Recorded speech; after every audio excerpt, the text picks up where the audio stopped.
5. Kalau tidak, kau jumpa 15 close, kosong je 20 close, 1 je 21. So lama-lama jadi penat. Susahnya buat benda ni. Aku nak tanya soalan.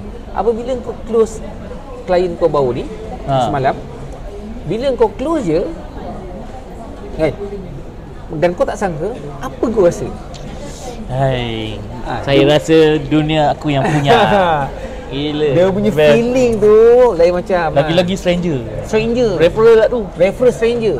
First time jumpa. First time jumpa close terus. Dan dia lagi satu, okey, tak cukup.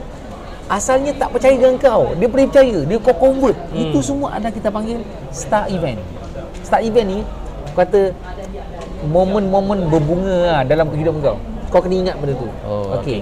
Dan dia akan meningkatkan kau punya confidence level. Kedua, dan dia akan menaikkan kau punya immunity lah. Immune daripada reject. Immunity on rejection. Lepas ni katakanlah ada tiba reject kau, tak payah. Sebab apa? Aku pernah orang yang reject yang ni, tapi aku boleh convert. Sebab tu orang lama-lama ni yang dah biasa dengan rejection dan dia boleh counter rejection, dia jumpa apa-apa rejection pun dia relax. Dia tak mudah down. Sebab apa? Kita memang expect orang reject. Bila kau pergi jumpa dia, memang kau tak expect kau close dan kau nak settlekan investment. Tapi sebab tu aku tanya, luckily memang kau ada appointment. Dan sebab tu normally kalau katalah, sebab tu lepas ni kalau kau appointment, kau beritahu aku, Cik Aziz, saya ada appointment. Okey, nanti aku akan tanya siapa. Siapa tu maksudnya aku nak tahu profile. So nanti okey nak bincang apa-apa. So sebenarnya dalam one day nanti kau tak payah nak terlalu fokus buat pre-work ni.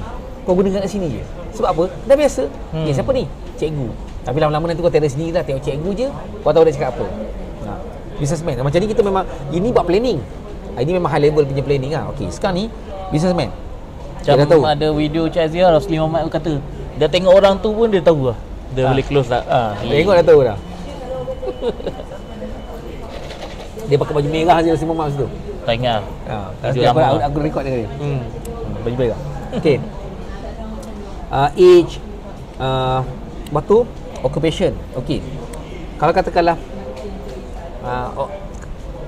location.